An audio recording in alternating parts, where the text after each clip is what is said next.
ഒത്തിരി ബഹളം വെക്കരുത്. മറ്റുള്ളവർ കണ്ടാൽ ഒരു ഞാൻ ഈ കത്തോലിക്കെന്ന് വന്ന ആളാണ്, ശവം എടുക്കുമ്പോൾ ഭയങ്കര അലതള്ളിയാണ്. അലതല്ലി കരയുന്നത് പെന്തക്കോസ്തിൽ അത്ര സ്വീകാര്യമല്ല. കാരണം സഹോദരന്മാരെ, നിങ്ങൾ പ്രത്യാശയില്ലാത്ത മറ്റുള്ളവരെ പോലെ ദുഃഖിക്കാതിരിക്കേണ്ടതിന് നിദ്ര കൊള്ളുന്നവരെ കുറിച്ച് അറിവില്ലാതിരിക്കരുത് എന്ന് ഞങ്ങൾ ആഗ്രഹിക്കുന്നു. മറ്റുള്ളവർ നമ്മളെ ശ്രദ്ധിക്കുമ്പോൾ മറ്റുള്ളവർ മറ്റൊരു വാക്ക് പറയാൻ ഇടയാകാതെ. If you do not find an outlet for your emotions through tears, some part of your body can weep internally. Grief process. ഈ ഗ്രീഫ് പ്രോസസ് ആർക്കും സംഭവിക്കാം. Any human being can go through grief process.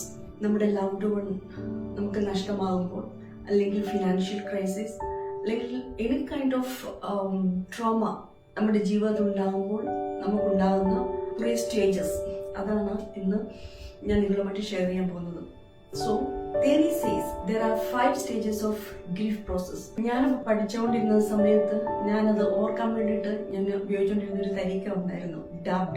Okay, അപ്പം it will be very easy for me to remember. ഡാബ്ഡ എന്ന് പറഞ്ഞു കഴിഞ്ഞാൽ D four denial. നമുക്ക് എന്തെങ്കിലും ഒരു ലോസ് ഉണ്ടാകുമ്പോൾ, എന്തെങ്കിലും ഒരു ട്രോമാറ്റിക് ഇവന്റ് അല്ലെങ്കിൽ ഒരു ക്രൈസിസ് നമുക്ക് ഉണ്ടാകുമ്പോൾ ആദ്യം നമ്മൾ എന്താ, we will be in denial stage. ഇപ്പൊ ഒരു എക്സാമ്പിൾ പറയുകയാണെങ്കിൽ എന്റെ ജീവിതത്തിൽ സംഭവിച്ചത്, എന്റെ പപ്പ മരിച്ചപ്പോൾ എന്റെ ചേച്ചിയുടെ മോൻ എന്നെ വിളിച്ചു പറഞ്ഞു അപ്പച്ചൻ മരിച്ചുപോയി. ആദ്യം ഞാൻ ഫോൺ എടുത്തിട്ട് I was numb for a while. എനിക്കൊന്നും തിരിച്ചു പറയാൻ പറ്റിയില്ല. പിന്നെ ചോദിച്ചു അപ്പച്ചൻ മരിച്ചുപോയോ എന്ന് ചോദിച്ചിട്ട് ഞാൻ മൈ മൈൻഡ് വാസ് ബിൽക്കുൾ ബ്ലാങ്ക് ആൻഡ് ബ്ലൈൻഡ്. എനിക്കൊന്നും തിരിച്ച് റെസ്പോണ്ട് ചെയ്യാൻ പറ്റിയില്ല. ഞാൻ ഫോൺ വെച്ചു. അപ്പം ഡിനയൽ സ്റ്റേജിൽ ബിഫോർ വി സ്റ്റാർട്ട് ആ ഡിസ്കഷൻ, നമുക്ക് ഈ സ്റ്റേജസ് എല്ലാവർക്കും എല്ലാം സെയിം വേയിൽ പോകണമെന്നില്ല. എല്ലാ സ്റ്റേജും എല്ലാവരിലും ഒരുപോലെ ആയിരിക്കത്തില്ല. ഓക്കെ, ചിലര് രണ്ടാമത്തെ സ്റ്റേജ് മൂലം ആയിരിക്കും തുടങ്ങുന്നത്, ചിലര് ലാസ്റ്റ് സ്റ്റേജിലായിരിക്കും ആദ്യം അവര് കാണിക്കുന്ന ഒരു മാനിഫെസ്റ്റേഷൻ എന്ന് പറയുന്നത്. അപ്പൊ എല്ലാവർക്കും ഒരുപോലെ ആയിരിക്കില്ല ഈ സ്റ്റേജ്. എന്റെ ജീവിതത്തിൽ ഞാൻ എക്സ്പീരിയൻസ് ചെയ്തത് ഈ സ്റ്റേജസ്, ഗ്രീഫ് പ്രോസസ്, അത് തിയറി പറയുന്നത് പോലെ തന്നെയാണ് എന്റെ ജീവിതത്തിൽ സംഭവിച്ചത്. സോ പപ്പ മരിച്ചപ്പോ ഞാൻ ഒന്നും മിണ്ടാതെ ഫോൺ വെച്ചു. ഓക്കെ, അതായിരുന്നു ഫസ്റ്റ് സ്റ്റേജ്. അത് കഴിഞ്ഞ് പെട്ടെന്ന് ഞാൻ റിയലൈസ് ചെയ്യുകയാണോ ഐ ലോസ്റ്റ് മൈ ഫാദർ. പെട്ടെന്ന് ഞാൻ അടുത്ത സ്റ്റേജ് ഡാബ്ഡയിലെ എ ഫോർ ആങ്കർ. എനിക്ക് പെട്ടെന്ന് ദേഷ്യം വന്നു. എങ്ങനെ പപ്പ മരിച്ചു എന്ന് ഇവര് പറഞ്ഞു. They are not medical professionals. Okay, വീട്ടിലാണ് എന്റെ പപ്പ.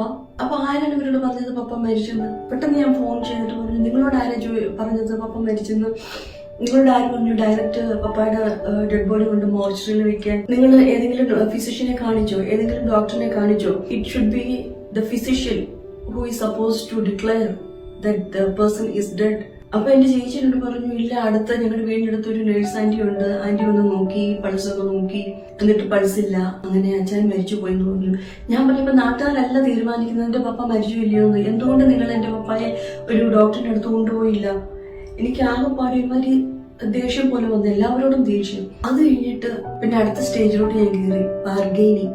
ഓക്കെ, ഡാബ്ഡയിലെ ബിഫോർ ബാർഗെയിനിങ്. ഈ ബാർഗെയിനിങ്ങില് നമ്മൾ എന്താ ചെയ്യുന്നതെന്ന് ചോദിച്ചു കഴിഞ്ഞാൽ, നമ്മൾ ദൈവവുമായിട്ട്, അല്ലെങ്കിൽ നമ്മളിങ്ങനെ എന്താ പറയുക, സ്വയം തീരുമാനങ്ങൾ എടുക്കും, അല്ലെങ്കിൽ ദൈവവുമായിട്ട് നമ്മൾ ബാർഗെയിൻ ചെയ്തു തുടങ്ങും.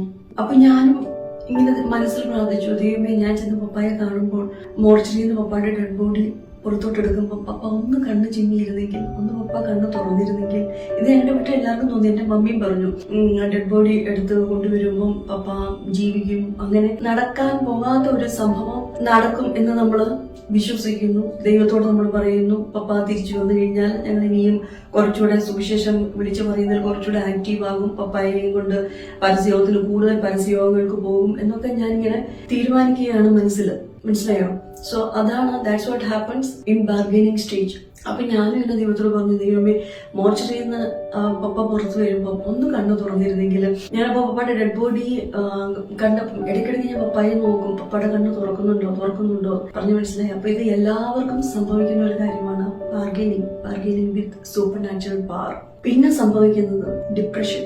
അതാണ് fourth stage of grief process. ഈ ഡിപ്രഷനിൽ നമ്മൾ സ്ലോലി നമ്മളുടെ ലോസ് നമ്മൾ മനസ്സിലാക്കുകയാണ്, നമ്മൾ ആക്സെപ്റ്റ് ചെയ്യാൻ തുടങ്ങുകയാണ്.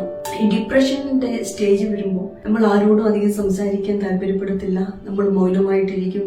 മരണ വീട്ടിൽ ചെന്ന് കഴിഞ്ഞാൽ, അല്ലെങ്കിൽ എന്തെങ്കിലും ക്രൈസിസ് അനുഭവിക്കുന്ന ആൾക്കാരെ കണ്ട് അറിയും, ദേ ഡോണ്ട് ടോക്ക് മച്ച്, ഇല്ലേ, അവര് സൈലന്റ് ആയിട്ടിരിക്കും. Because they are depressed emotionally.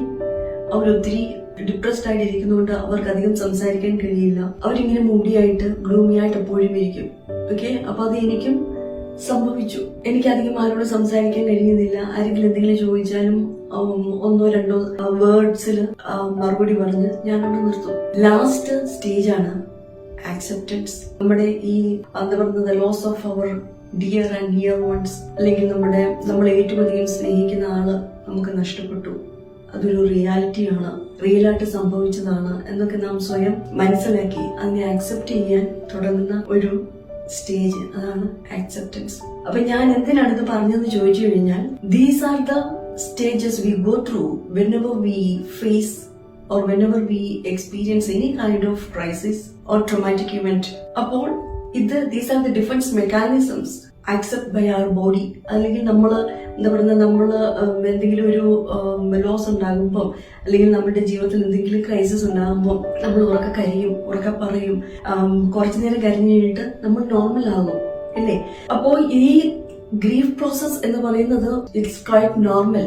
Denial stage ആയിക്കോട്ടെ, ആങ്കർ സ്റ്റേജ് ആയിക്കോട്ടെ, അല്ലെങ്കിൽ ഡിപ്രസ്ഡ് ആയിക്കോട്ടെ, ബാർഗൈനിങ് ആയിക്കോട്ടെ, എന്തെല്ലാം ഈ സ്റ്റേജിൽ ആകുമ്പോൾ നമ്മൾ സ്ക്രീം ചെയ്യും, നമ്മൾ ഷൗട്ട് ചെയ്യും, നമ്മൾ മിണ്ടാതിരിക്കും. ഇതെല്ലാം നോർമലാണ്. ഓക്കെ, തിയറി പറയുന്നത് grief process it may last from 6 months to 4 years എന്നാണ് പറയുന്നത്. മനസ്സിലായി? അതിന്റെ ഇടയ്ക്ക് അത്രയും സമയം വേണം നമ്മളുടെ ട്രോമ, മെന്റൽ ട്രോമ മാറി നമ്മളൊന്ന് നോർമൽ ആകാൻ വേണ്ടിയിട്ട്.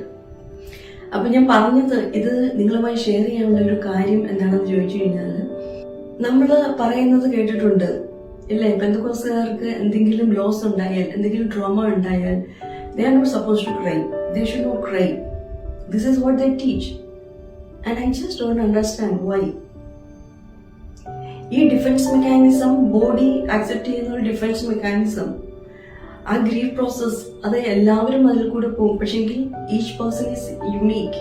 നമ്മൾ ഓരോരുത്തരും എന്താ പറയുന്നത്, ഗ്രീഫ് പ്രോസസ് നമ്മുടെ ഓരോരുത്തരുടെയും ജീവിതത്തിൽ ഉള്ള പ്രോസസ്സ്, ഗ്രീഫ് പ്രോസസ്സ് ഡിഫറെന്റ് ആയിരിക്കാം, ഡിഫറെന്റ് രീതിയിലായിരിക്കാം. എനിക്കറിയാം ഒരു ആന്റിയുടെ 24 year old ഉള്ള ഒരു girl met with an accident and she was dead on the spot. അപ്പൊ മോള് മരിച്ചു പോയെന്ന് അമ്മ അറിഞ്ഞ ഉടനെ കോമ സ്റ്റേജിലായി പോയി. അങ്ങനെ 1 വർഷത്തോളം she was in coma. Okay, അപ്പൊ ഈ സ്റ്റേജസ് എല്ലാം മാറിയിട്ട് കോമയിലോട്ട് ഡയറക്റ്റ് പോയി. കാരണം അവർക്ക് അത് ആക്സെപ്റ്റ് ചെയ്യാൻ, ആ ഒരു ട്രോമാറ്റിക് സിറ്റുവേഷൻ ഹാൻഡിൽ ചെയ്യാൻ ഒരു കഴിവില്ലാണ്ട് പോയി. അങ്ങനെ കോമയിലായി പോയി. എന്റെ ഒരു patient, okay, his wife was suffering from CA cancer. അപ്പൊ ആ പേഷ്യന്റ് മരിച്ചു പോയി കഴിഞ്ഞപ്പോൾ, അപ്പൊ എന്റെ പേഷ്യന്റ് ആയിരുന്നു. അപ്പം ഡെത്ത് ഡിക്ലെയർ ചെയ്ത് കഴിഞ്ഞപ്പോൾ ഞാൻ എന്ത് ചെയ്യും, ഡെഡ് ബോഡി ക്ലീൻ ചെയ്യാൻ തുടങ്ങിയപ്പോൾ എന്നോട് ആ പേഷ്യന്റ് ഹസ്ബൻഡ് പറഞ്ഞു, സിസ്റ്റർ 1 minute വെളിയിലോട്ടൊന്ന് പോകണം എന്ന് പറഞ്ഞു. അപ്പൊ ഞാൻ പറഞ്ഞു, ഈ ലൈൻസും ഡ്രെയിൻസും ഒക്കെ റിമൂവ് ചെയ്തിട്ട് ക്ലീൻ ചെയ്തിട്ട് ഞാൻ പൊക്കോളാം എന്ന് പറഞ്ഞു. നോ, ഇപ്പം പോകണം, ഇച്ചിരി കഴിയുമ്പോൾ ഞാൻ വിളിക്കാന്ന് പറഞ്ഞു. ഞാൻ ഇറങ്ങി വന്നു. അത് കഴിഞ്ഞിട്ട് അവരുടെ മോനോടും മോളോടും പറഞ്ഞു, ബേട്ടാ ബേട്ടി തും ചാവും എന്ന് പറഞ്ഞ് വെളിയിൽ അവരെയും പറഞ്ഞു വിട്ടിട്ട് ഹി ക്ലോസ് ദ ഡോർ. എന്നിട്ട് ഒരു 2-3 minute 5 minute ആ റൂമിൽ he just spent 5 minutes with his wife. എന്നിട്ട് പുറത്ത് വന്നിട്ട് എന്നോട് പറഞ്ഞു, ഓക്കെ സിസ്റ്റർ, ഇനി നിനക്ക് ക്ലീൻ ചെയ്യാന്ന് പറഞ്ഞു. അപ്പൊ ആ ഒരു 5 minutes he wanted to spend with his wife. ആരും ഇല്ലാത്തൊരു 5 minute അവിടെ ഇരിക്കണം എന്ന് അദ്ദേഹത്തിന് തോന്നി. അപ്പൊ അത് ഞാൻ റെസ്പെക്ട് ചെയ്തു. So we should respect others feelings. മനസ്സിലായ? അതാണ് മെഡിക്കൽ സയൻസ് പറയുന്നത്. അപ്പൊ ഈ ഡിഫൻസ് മെക്കാനിസം എന്താന്നുള്ളത് നമ്മൾ അറിയണം ആദ്യം. ഇപ്പൊ കരയുന്നത് is quite normal. We may become depressed, we may get angry. Okay, അപ്പൊ ഈ ഗ്രീഫ് പ്രോസസിന്റെ സ്റ്റേജസ് എന്താണെന്ന് അറിയാവുന്ന ഒരു വ്യക്തിക്ക് മാത്രമേ ഒരു മരണ വീട്ടിൽ അല്ലെങ്കിൽ എന്തെങ്കിലും ഒരു ക്രൈസിസ് അനുഭവിക്കുന്ന ഒരു വ്യക്തി കാണിക്കുന്നത് നോർമൽ ആണോ അബ്നോർമൽ ആണോ എന്ന് തിരിച്ചറിയാൻ പറ്റത്തുള്ളൂ. അപ്പൊ തിയറി, മെഡിക്കൽ സയൻസ് പറയുന്നത് 4 years വരെ ഇതിങ്ങനെ കണ്ടിന്യൂ ചെയ്യാമെന്നാണ് പറയുന്നത്. സോ ഒരു മരണ വീട്ടില് അവിടുത്തെ ഫാമിലി മെമ്പേഴ്സ് കരയുന്നുണ്ടെങ്കിൽ വിച്ച് ഈസ് ക്വൈറ്റ് നോർമൽ. അത് മനസ്സിലാക്കാനുള്ള ഒരു കോമൺ സെൻസ് എങ്കിലും നമുക്ക് ഉണ്ടാകണം. അത് പ്രത്യാശയില്ലാത്തത് കൊണ്ടല്ല. എല്ലാവരും പ്രസംഗിക്കുന്ന ഞാനൊക്കെ കേൾക്കാം, പ്രത്യാശയില്ലാത്തവരെ പോലെ കരയരുത്, പിടിക്കരുത്. പ്രത്യാശയില്ലാത്തതുകൊണ്ടല്ല കരയുന്നത്. We have hope in our Jesus. നമുക്കൊരു നമ്മുടെ ഡിയർ വൺ മരിച്ചുപോയി കഴിയുമ്പം നമ്മൾ കരയും. That is a normal process. Okay, അതിങ്ങനെ എപ്പോഴും കരഞ്ഞുകൊണ്ടിരിക്കുകയാണ്. ഓൾ ഡേ 24/7 365 ഡേയ്സ് കരഞ്ഞുകൊണ്ടിരിക്കുകയാണ്. അതിങ്ങനെ കണ്ടിന്യൂ ചെയ്തുകൊണ്ടിരിക്കുക. വർഷങ്ങൾ കഴിഞ്ഞിട്ടും ഇങ്ങനെ കരഞ്ഞുകൊണ്ടിരിക്കുന്നു. ഒരു സൈഡിൽ ബ്ലൂമി ആയിട്ടിരിക്കുന്നു, ഒന്നും ചെയ്യുന്നില്ല, വീട്ടിലെ കാര്യങ്ങളൊന്നും ചെയ്യുന്നില്ല, പുറത്ത് ജോലിക്ക് പോകുന്നില്ല, ആരോടും മിണ്ടുന്നില്ല. അത് വർഷങ്ങളോളം കണ്ടിന്യൂ ചെയ്യുകയാണെങ്കിൽ that's the time we must get involved. Let them ventilate their feelings. Okay, നമ്മുടെ ദുഃഖം, നമ്മുടെ വികാരം എല്ലാം കൂടെ ഹൃദയത്തിൽ അടക്കി വെച്ച് ഇരുന്നോളം എന്ന് പറഞ്ഞു കഴിഞ്ഞാൽ നമ്മൾ അവരെ മനോരോഗികളാക്കുകയാണ്. ഇപ്പൊ ഒരാൾ ഡിനയൽ സ്റ്റേജിൽ ഇരിക്കുകയാണ്. എനിക്കറിയാം ഒരു ആന്റി, ഹസ്ബൻഡ് മരിച്ചിട്ട് 2-3 ദിവസം പുള്ളിക്കാരി കരഞ്ഞതേയില്ല. ഷി വാസ് ജസ്റ്റ് കീപ്പിംഗ് മം. ആരോടും മിണ്ടുന്നില്ല, എങ്ങോട്ടും നോക്കുന്നില്ല, കഴിക്കുന്നില്ല, കുടിക്കുന്നില്ല, കരയുന്നുമില്ല. ബെഡിൽ കയറി ഒരേ ഇരിപ്പ് 3 ദിവസം അങ്ങനെ ഇരുന്നു. ആ ഫ്യൂണറൽ സർവീസും കഴിഞ്ഞു, എന്നിട്ടും കരയുന്നില്ല. 3 ദിവസം കഴിഞ്ഞപ്പോ ഒരൊറ്റ കരച്ചിൽ, കുറെ നേരം ഇരുന്ന് കരഞ്ഞു. And that's how she got relief. അപ്പം ഒരാള് ഡിനയൽ സ്റ്റേജിൽ ആകാം, ദാറ്റ് ഈസ് നോർമൽ. ആ ഡിനയൽ സ്റ്റേജ് ഇങ്ങനെ വർഷങ്ങളോളം അങ്ങ് എനിക്കൊന്നും പറ്റിയില്ല, ഒന്നും പറ്റിയില്ല, രാവിലെ എഴുന്നേൽക്കുന്നു, അയ്യോ അച്ഛൻ ബെഡ് കോഫി കുടിച്ചില്ല എന്ന് പറഞ്ഞിട്ട് എന്നും രാവിലെ കൊണ്ട് ബെഡ് കോഫി ഉണ്ടാക്കി ബെഡിന്റെ അടുത്ത് കൊണ്ട് വെച്ച് കൊടുക്കുന്നു. അതുപോലൊക്കെ അയ്യോ കുളിച്ചില്ലല്ലോ, ഇന്ന് ടവലും സോപ്പും ഞാൻ ബാത്റൂമിൽ കൊണ്ട് വെച്ച് തരാം എന്ന് പറഞ്ഞ് എന്നും ഫ്യൂണറൽ സർവീസ് കഴിഞ്ഞ് മാസങ്ങൾ കഴിഞ്ഞിട്ടും ബാത്റൂമിൽ ടവലും സോപ്പും എല്ലാം കൊണ്ട് വെക്കുകയാണെങ്കിൽ that's the time we must get involved. Depressed ആയിട്ട് മാസങ്ങളോളം വർഷങ്ങളോളം ഒരു മുറിയിൽ കയറിയിരിക്കുന്നു. That's the time we must get involved. അപ്പൊ ഏത് വെയിലാണോ ഓരോരുത്തരും ഓരോ രീതിയിലായിരിക്കും റെസ്പോണ്ട് ചെയ്യുന്നത്. Okay, we don't know how our body is going to react or respond to a particular situation. Okay, ഇപ്പൊ ഒരാൾ കരയുന്നു, സ്ക്രീം ചെയ്യുന്നു, leave her alone or leave him alone.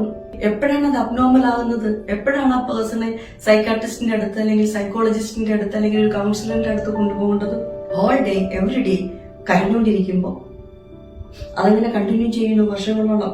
That's the time you must take them to a psychiatrist or കൗൺസിലിന്റെ അടുത്ത് കൊണ്ടുപോകേണ്ടത് അന്നേരമാണ്. Bible പറയുന്നു Jesus wept ഇല്ലേ? ലാസറിന്റെ കല്ലറയിൽ വന്നത് യേശു കരഞ്ഞു. മാർത്തയും മറിയയും സങ്കടം പറയുന്നത് കേട്ടപ്പോൾ യേശു കരഞ്ഞു. അപ്പൊ കരച്ചിൽ എന്ന് പറയുന്ന ഒരു emotional feeling which is quite normal. കാരണം യേശുവിന് അറിയാം next moment Lazarus is going to come out ഇല്ലേ? എന്നിട്ടും യേശു കരഞ്ഞു. കണ്ണുനീരിനു വലിയ സ്ഥാനം ദൈവവചനത്തിലുണ്ട്, അതുപോലെ തന്നെ ജീവിതത്തിലും. അതുകൊണ്ട് സന്ദർഭത്തിനൊത്തവണ്ണം കരഞ്ഞ് ശരീരത്തെ സ്വതന്ത്രമാക്കൂ, ദൈവത്തിൻ്റെ ആശ്വാസം അനുഭവിക്കൂ.